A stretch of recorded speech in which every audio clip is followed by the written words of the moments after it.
welcome to our community. Our purpose is we are radically inclusive, we're spiritually progressive, and we're all about transforming lives. So how many people's lives have been transformed?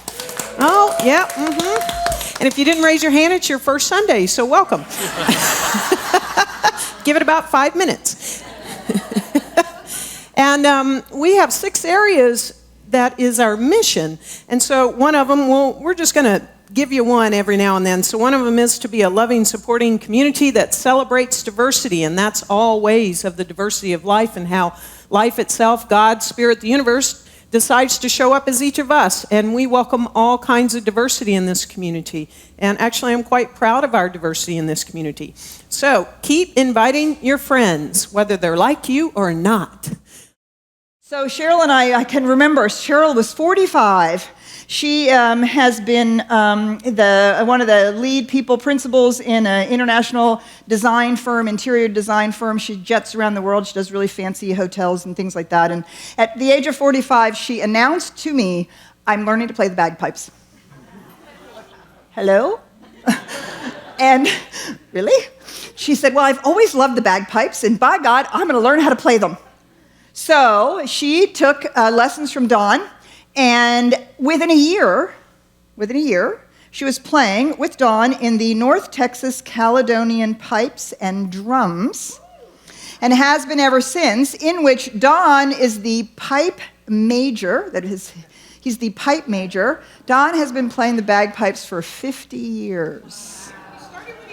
He just started when he was 2. He started in the womb. He started playing the bagpipes in the womb.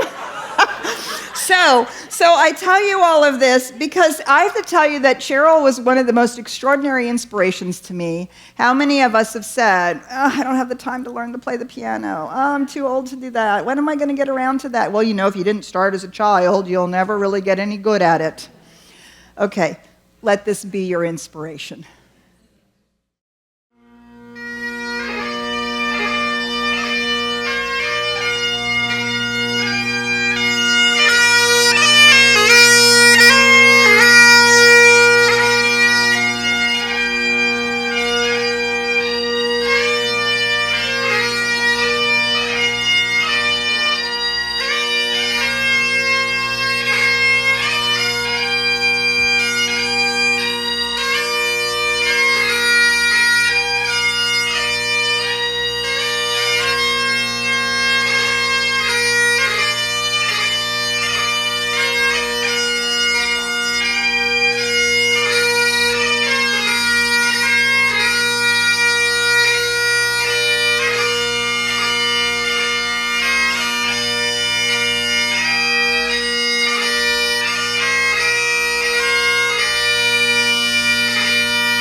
Yes. All right, you can sit down for just a minute. So the bagpipes, right? So if you'll notice that Cheryl and Dawn, they're blowing into the pipe.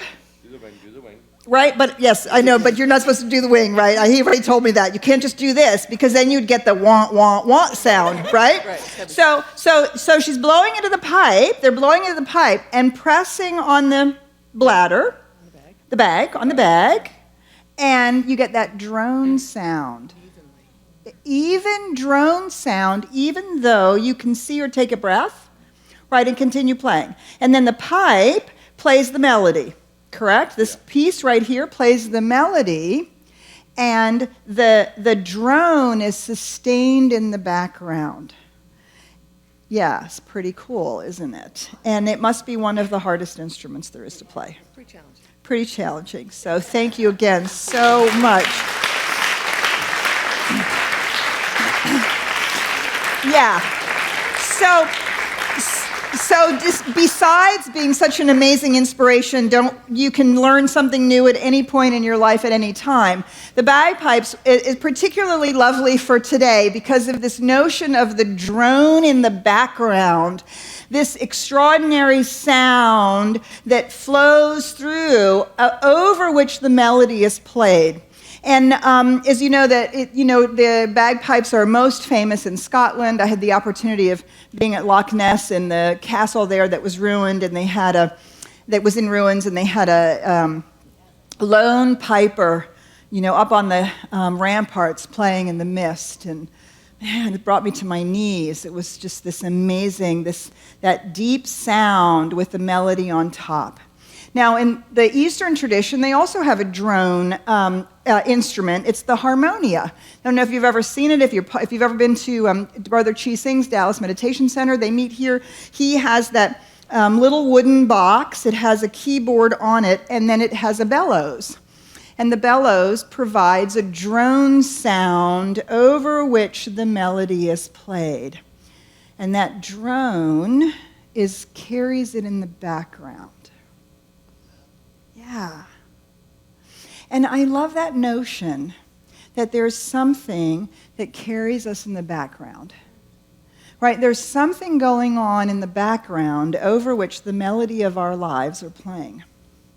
And we each get to play an individual melody as individualized expressions of the one, as individualized expressions of life itself, as love being made manifest. We play our own melody. But somehow it's contained on this vibratory, we might call it this background vibration in the energetic world. In science, they call that energy. The mystics call it God, or spirit, or life. And as we think about this, and we think about who's out there, what's really going on here, what's really interesting is I've been researching for this whole month. It's one of my favorite months, one of my favorite topics, and I've been researching, doing lots of research, finding all kinds of interesting things. And so if you go out on the internet and you do research, whether it's articles or YouTube videos, it's always presented as verses. Science versus spirituality. Scientists are disproving God. God is still in science no matter what they say, right? It's always in this combative kind of presentation. Well, I shouldn't say always, because quantum mechanics and astrophysics has, in the last 50 years, really begun to shift this perspective. We just don't see it yet generated outward in our mainstream understanding. And yet, slowly but surely, there's this creeping notion that there's something more going on than meets the eye. That there is this energetic field in the background. We might call it that droning vibration in the background. And somehow, regardless of what it looks like, we're breathing and we're playing and we're doing stuff. Somehow, that energetic vibration is actually moving in, through, and as us, and becomes the very breath that we breathe and the very melody of our own lives. And so the other thing that's always really interesting to me as I've been thinking about this, so I've been thinking about this for years, is to really look at the idea that the question is always like, really, what is going on here? right? What is the physical universe? How did it get here? What's happening? What is this all about? And we have many ways we try to answer that question. And the other way that we get into this sort of combat, this science versus spirituality, is that we have science over here is asking the question, what is it? And how did it get to be what it is? How did it get here? How does it work? Whereas the religious conversation is, what is this? And why in the world is it here? Do you see? It's actually a slightly different question. And yet it's posed and presented as if these two things were in opposition to each other.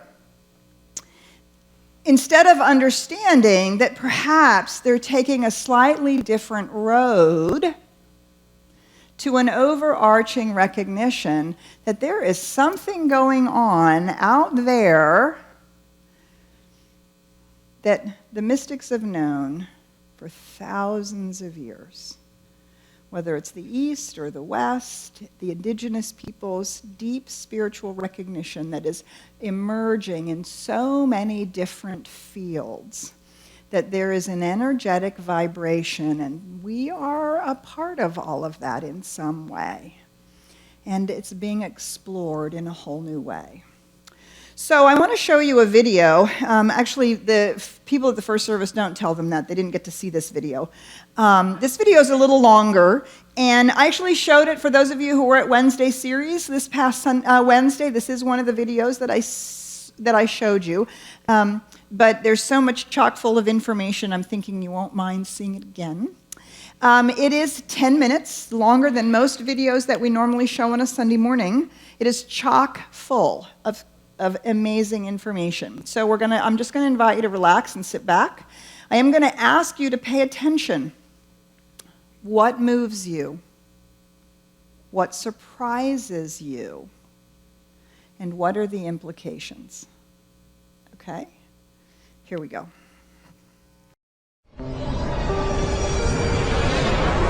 In the beginning, there was nothing. Somehow, out of this nothing came everything. Out of this vibrant nothingness, matter, energy, space, time, consciousness, mind emerged, came out. How is it that something as unconscious as the matter of the brain can ever give rise to something as immaterial as an experience? If you want to see fear in a quantum physicist's eyes, just mention the words, the measurement problem. The measurement problem is this: an atom only appears in a particular place if you measure it. In other words, an atom is spread out all over the place until a conscious observer decides to look at it. So the act of measurement or observation creates the entire universe. Only conscious beings can be observers, then we're intimately hooked into the very existence of reality. Without us, there would just be this expanding superposition of possibilities with nothing definite ever actually happening. Out of millions and millions of blobs of energy and light, photons and electrons, they make up this imaginary three-dimensional solid world, which doesn't exist at all according to relativity or quantum mechanics. Anytime we attempt to look at particles beyond a certain level, the very act of observation changes things. And in addition, the more you look at individual particles, the more you realize that there is no such thing as one electron. An electron, or any elementary particle, exists only in relationship to other things, like other particles or the universe at large. This means that deeply enough, and you dive down into the nature of matter, everything we know about the everyday world dissolves. There are no objects anymore. There are only relationships. There's no locality anymore. There's no time anymore. The more you look at something in detail, in what we think of as solid matter, the less and less solid it begins to look. The only realities we know are the ones our brain manufactures. Our brain receives millions of signals every minute, and we organize them into holograms which we project outside ourselves and call reality. Well, if the brain cortex, if it is also a hologram, then it's a three-dimensional hologram. If two-dimensional holograms reconstruct three-dimensional images, then, ergo, it follows that three-dimensional holograms reconstruct four-dimensional images. A hologram is a metaphor. It is how you take n dimensions of information and you bring them down into n-1 dimensions. It's a way of relating the paradoxes that we find in how to make a leap from this concept to that concept. The conceptual pigeonholes we use, words, to describe reality, are phenomena inside our head. They're not out there. And most of the time this is a philosophical quibble, but when you get down to quantum physics, and this is one of the reasons that Bohm came up with the holographic idea, it starts to have real effects. And one of those is it's been discovered that if you take two subatomic particles like electrons, in certain instances, when you do something to one, it will always affect the other, no matter how far apart they are. Well, how can this be? But what this tells us is that once matter is physically joined, even when it becomes separate, the energy is still there that's connecting it. And this is why it's important to me, because if we go back far enough in time, all the particles of matter of this entire universe that are expanding were all meshed together in a single particle about the size of a green pea, is what scientists tell us today, is what the computer models suggest. That if you could go into the universe today and take all the particles of matter and take out all the space in between and bring it together and compress it into a size of a single green pea, it means that you and me and every one of our listeners, we were all once part of that same particle that creates this whole universe today. And even though those particles are now separate and expanding, and studies show that they are, energetically we're all still linked. So an atom and its electron are multiversal objects. And that multiversal object is what the quantum mechanics is describing. Now, that means that the parallel universe aspect of reality as described by quantum theory must apply to objects of all sizes. Humans, stars, galaxies, everything. And that's why we call it the parallel universe theory rather than just parallel electrons theory. Because we ourselves are made of atoms after all. We are, and that's right. And the same theory that says that the atoms exist in more than one place in different universes says that we humans also exist in more than one place and in more than one state of mind and so forth in different universes. And so what that means, talking about words, is that there is no separation between electrons. Furthermore, there's no separation between people. Everything is interconnected, and the biggest secret of all, to me, is the extent to which individuality is an illusion. Illusion comes from how our minds perceive. My illusion comes from my mind. Your illusion comes from your mind. You do not need to search anywhere else for the source of illusion. Wherever we search externally, we cannot find the source of illusion because your illusions come from within your mind. The big thing we're talking about here is a new way of thinking about this thing we call the person, the self, the beingness, the I. And as we begin to modify what we mean by that, we could begin to see and touch upon this infinite realm that I'm speaking about. Infinities are part of the boundary of your existence. That is, viewed from this perspective, everything can be divided to infinity. If you've ever wondered why nuclear power is 1,000,000 times more powerful than chemical energy, it's because chemical energy results from the manipulation of atoms in a molecule. Nuclear energy results from the manipulation of nucleons in a nucleus. The super-unified scale, 1,000 million times smaller, is virtually infinite in its dynamism. If you're seeking the infinite, what instruments do you have to seek the infinite? Only sense organs, isn't it? So through your sense organs, if you're seeking the infinite, it is like wanting to go to moon with a bullock cart. Isn't it so?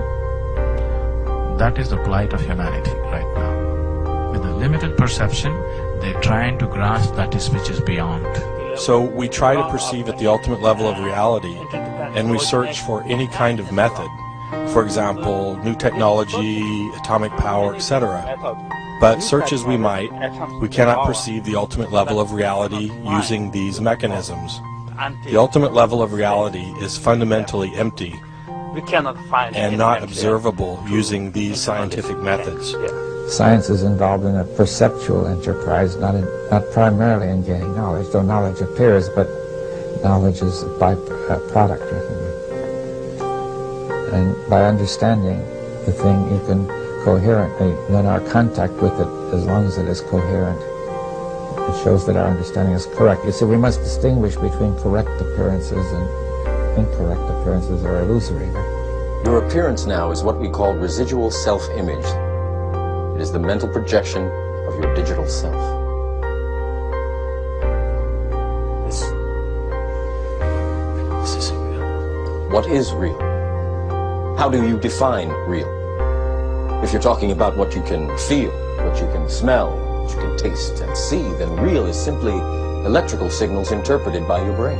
Our brains take information in and sometimes give it form. It's not that the picture is out there, it's that we're getting data that we're turning into a picture according to our own belief systems and our own unconscious belief systems as well. We know what is going on is that light comes in through the eyes, hits the back of the retina, triggers electrochemical impulses which travel down nerve fibers to the back of the brain, where the brain very cleverly, in about 1/10 of a second, puts it all together and says, this is what it looks like out there. Well, you're creating your own reality tunnel. That doesn't mean you're creating reality. Out of reality, whatever that is, out of the infinite flux of energy, you're creating your own reality tunnel, and most people aren't aware of it. Most people aren't aware of it. All matter is merely energy condensed to a slow vibration. That we are all one consciousness experiencing itself subjectively. There is no such thing as death. Life is only a dream, and we are the imagination of ourselves.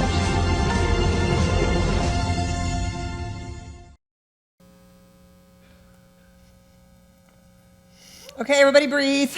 It's a lot of information, a lot of thoughts and ideas. Yeah. All right, so where does this start?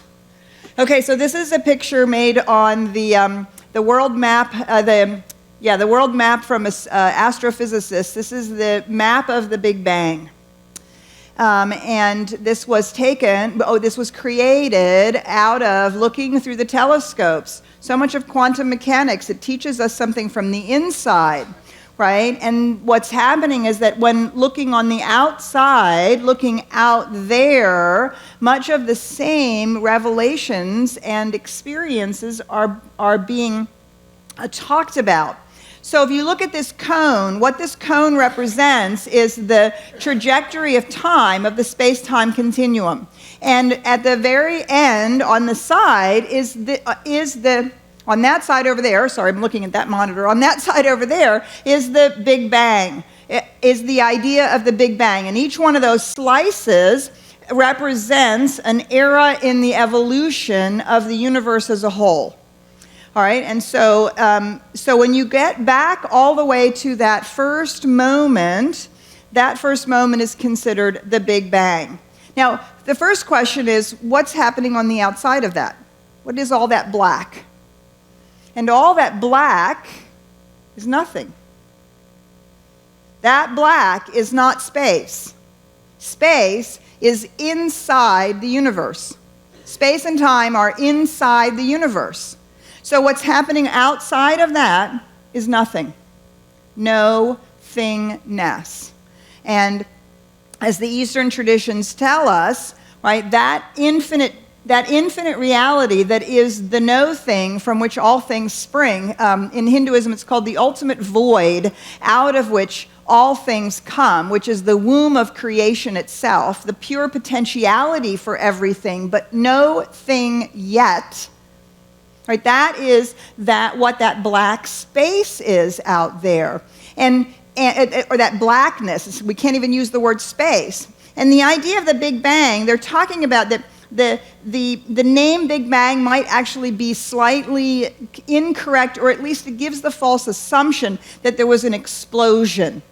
And actually, in fact, that little green pea that he was talking about, Einstein and other scientists called that the cosmic egg. And it was infinitesimally small and indescribably hot. And it didn't actually explode. It's a false idea to think about it exploding, but to actually imagine that it's like a balloon that is getting blown up. And the universe is happening inside the balloon. Yes. Okay? The space-time continuum is happening on the inside of the balloon. What's on the outside? Nothing. No thingness. Yeah. Something out of nothing. Let's think of all the creation stories we know from all the mystics, from all spiritual paths. Something out of nothing. So Neil Tyson, who's an astrophysicist, he writes this: I look up at the night sky and I know that, yes, we are part of this universe. We are in this universe, but perhaps more important than both of these facts is that the universe is in us. When I reflect on that fact, I look up. Many people feel small because they're small and the universe is big. But I feel big because my atoms come from those stars. If there is this energetic, this vibrational rate that's droning in the background, that is the substance out of which all things are made. Relativity, the E equals mc squared, begins to reflect on that idea. Quantum mechanics is beginning to explore that idea more and more and more, that it actually is all made out of the same stuff. And if you look deeply into that stuff minutely, or far enough into that stuff macrocosmically, we find that the bulk of it is nothing. And the building block appears to be energy, and that photon of light that we talked about a couple of Sundays ago, and we certainly have been talking a lot about it in our Wednesday series. It's one of the reasons why there are some scientists who will say, what are we made out of? We're made out of stardust. We're made out of the atoms that came from those stars, all of the same. And so Max Planck, who's a German scientist, he writes this: all matter originates and exists only by virtue of a force which brings the particle of an atom to vibration and holds this most minute solar system of the atom together.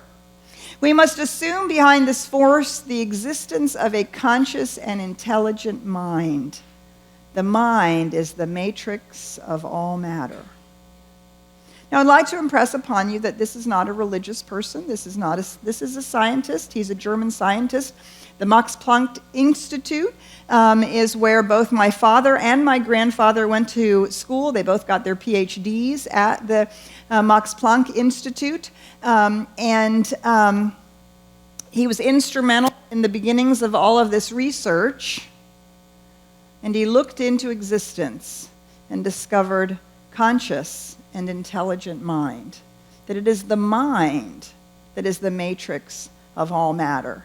This no-thingness that is somehow the substance from which all things emerge. Now, this is where then we get into this argument. So what is this mind? And is that God? Is that the creator that in the Sistine Chapel, finger to finger with Adam?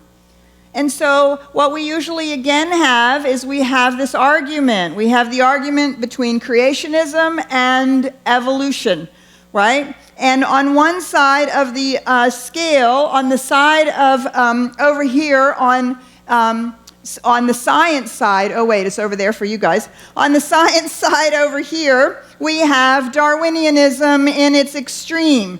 The evolution is nothing more than the random outpicturing of the billiard balls of the atoms and smashing into each other and forming things and becoming something.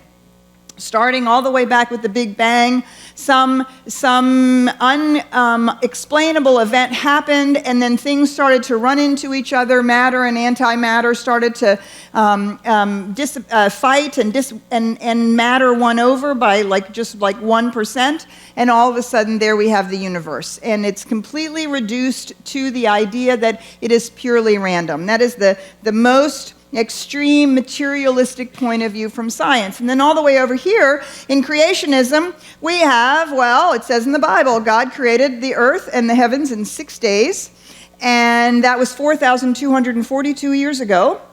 If you follow back the generations in the Bible, you can say that was 4,242 years ago, and the fossils and the dinosaurs and all that stuff was placed there by God to help us learn something. And it's purely, right, it's pure, God made it happen in exactly the form that it's in. And usually these two sides then are presented as in combat. It's either evolution or creation. And yet, what is really becoming clear is that there are actually 12 positions, 12 approaches to what's actually happening out here, how it came to be, and why it's here. There are actually 12 approaches between radical extreme materialism and the absolute creationist perspective. And in the middle of those two is the center section, are the integration kinds of points of view. This is sometimes called intelligent design.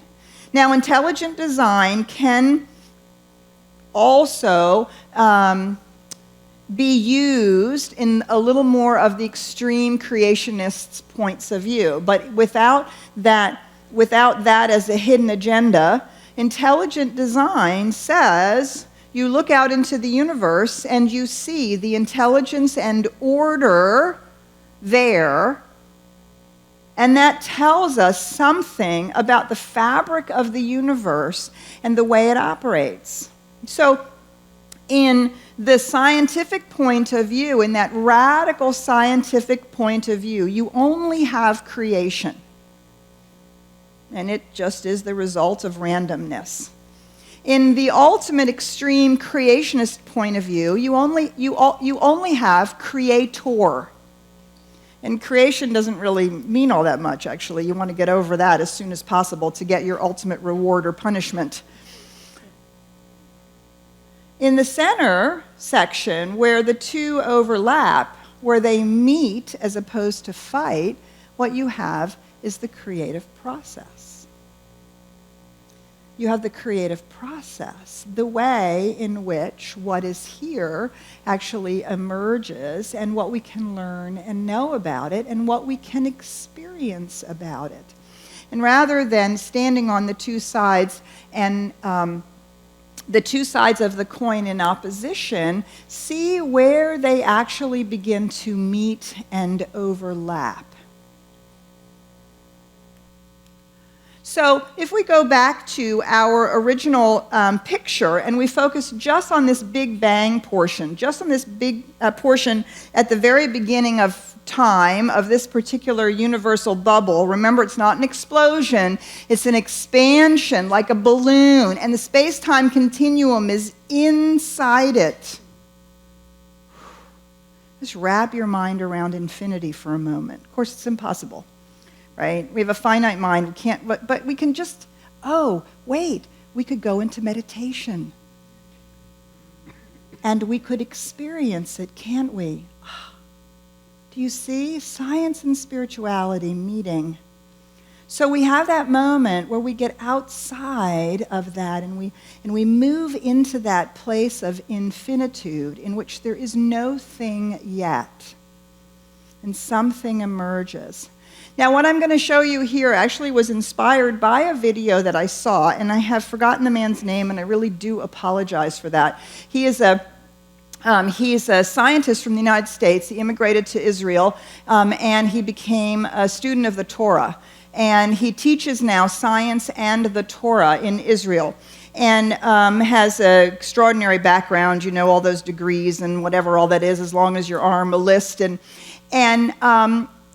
the only quibble that I had with his video, which is why I didn't show it, is because he said, well, this is proof of the biblical God. And of course, that's always the question. Can you prove God or disprove God? And the problem is, which God are you proving or disproving? Okay, so let's go back to this image right here. The thing that we don't always think about, and we banner around the word God as if we always know what we're talking about. And I mean in our community as well. Okay, so in this ultimate creationist point of view, where God created the heavens and the earth in 6 days, and those first few that are very similar to that, they all have names, and I won't bore you with them. You can look them up. You have to remember that this is a theistic God. Now, theism, a theistic God, that means a God that is a being. It has shape and definition, and you can point to it and say, that's God, and that's not God. And if you can be understanding of what God is, then God rewards us with heaven or punishes us with hell. But God has a shape and a definition, and we can point to it. That's what theism means. It means there's a deity, and if you have monotheism, you have one deity, and if you have polytheism, you have lots of deities. Right? But in an approach that thinks about the creative process as opposed to the creator as a being, but thinks about the creative process, you see here in the creative process what we have is a presence. A presence. The presence of love. The reality of light. The potential for peace. The ultimate wellspring of joy. And we have the laws. In Hinduism, the law of karma is the word for the law of cause and effect. In Science of Mind, we teach the principle as this law of cause and effect, the creative process. Do you see, there's not a theism because there's no deity. And yet, there's intelligence and mind, consciousness, and presence. So now let's go back to the beginning of this Big Bang. And if we describe what's happening here, before there is anything, there is the postulation that before there is anything in this cosmic egg, before the cosmic egg begins to expand, there is actually one thing. And it isn't something, because you can't measure it, you can't put it on a scale, you can't weigh it, but there is something. And what there are the laws of nature. And that these laws of nature are in operation as the cosmic egg begins to expand. And there are fundamentally 4 of them. I won't go over them. And you can look it up. It's not material at the moment for this particular conversation, although it is quite intriguing. So you go to the laws of nature. Now, if we describe these laws of nature, we would describe that there's a question. And a hint of a description that these laws of nature actually exist before and outside creation. They are actually part of that no-thingness. They are somehow present and are a part of that out of which everything is made, and they are embedded in the fabric of the universe. Oh, wait. What if we thought about our definition for spirit? That which existed before and outside of creation. That out of which everything is made, and that which is embedded in the fabric of the universe. Consciousness. What if we used consciousness? that which existed before and outside of creation, out of which everything is made, embedded in the fabric of the universe itself.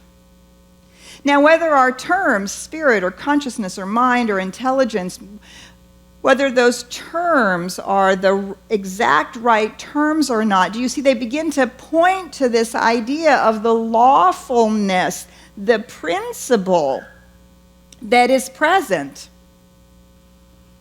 And remember that the laws of nature produce something that is alive.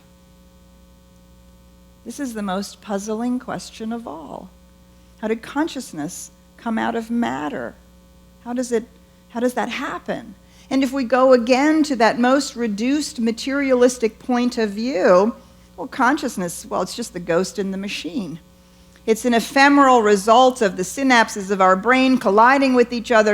We don't really know, so we don't pay too much attention to it. Right? And when next week we talk about epigenetics and all of that, and we talk about how interesting it is that, okay. So we actually have to pay attention to consciousness. We can't just continually dismiss it. And so we have a universe that isn't only lawfully unfolding, but is alive. Oh, and when we are in our meditation and we're experiencing the aliveness of our oneness, are we not experiencing the presence? Do you see? Not a being, but life itself. Beingness, consciousness, reality, as both presence and principle. Ernest Holmes says this, the founder of Science of Mind. He says, evolution is the process, the way, the time, and the experience that transpires as thought passes from abstract being, which is no thingness, into concrete expression, which is something. Consequently, evolution is an effect of intelligence and not the cause of it. Evolution is not creating intelligence. Intelligence is projecting evolution. We do not deny the theory of evolution. We affirm its cause to be intelligence operating as consciousness and law. Oh, Max Planck, what did he say? Mind is the matrix. Yeah. Consciousness and law. And so really recognizing that evolution is the outpicturing of this intelligence, this consciousness moving through that whole cone of expression so that it can see and experience itself, which it does when what? We wake up. We become enlightened. And what happens when we become enlightened? We can be aware of our own awareness, conscious of our own consciousness. And we can begin to see the creative process. And we have the universe waking up to itself as us. That's why we say it's all one. From that itty-bitty little pea, that cosmic egg, not only one on the side of energy and matter, but one on the side of consciousness, the awakening of consciousness as a whole. And that the entire trajectory or teleology of evolution is not just the human being, but any place where consciousness awakens and can see itself and can explore presence and principle. Do you see? And that's, well, as far as we know, that's us when we're awake and not unconscious, right? And who knows, other sentient beings on this planet or whatever we might think about other places in the universe. But to realize that our intelligence isn't a product of evolution. It is the impulse of evolution to express itself. Neil Tyson goes on to say, not only are we in the universe is in us. I don't know of any deeper spiritual feeling than what that brings me. Oneness. that place where we know that principle and presence is moving in, through, and as all creation. And we're a part of that.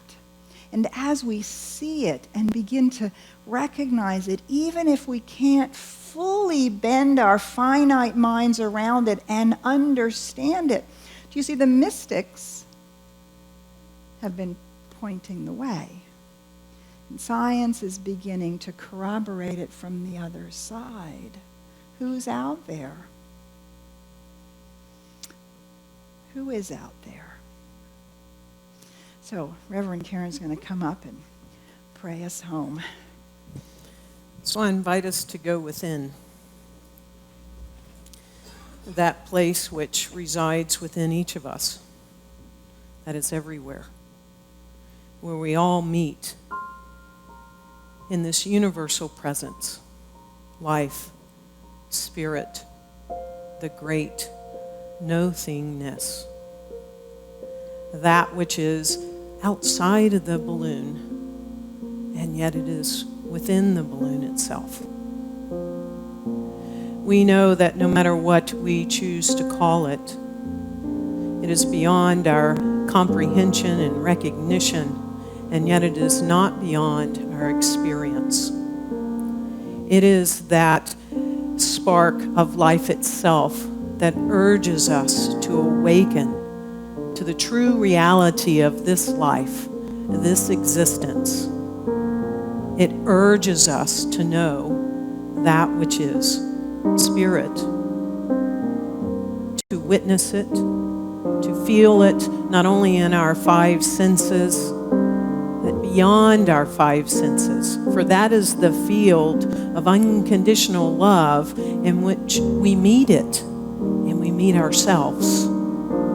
That is that place where the outside becomes the inside, and the inside becomes the outside.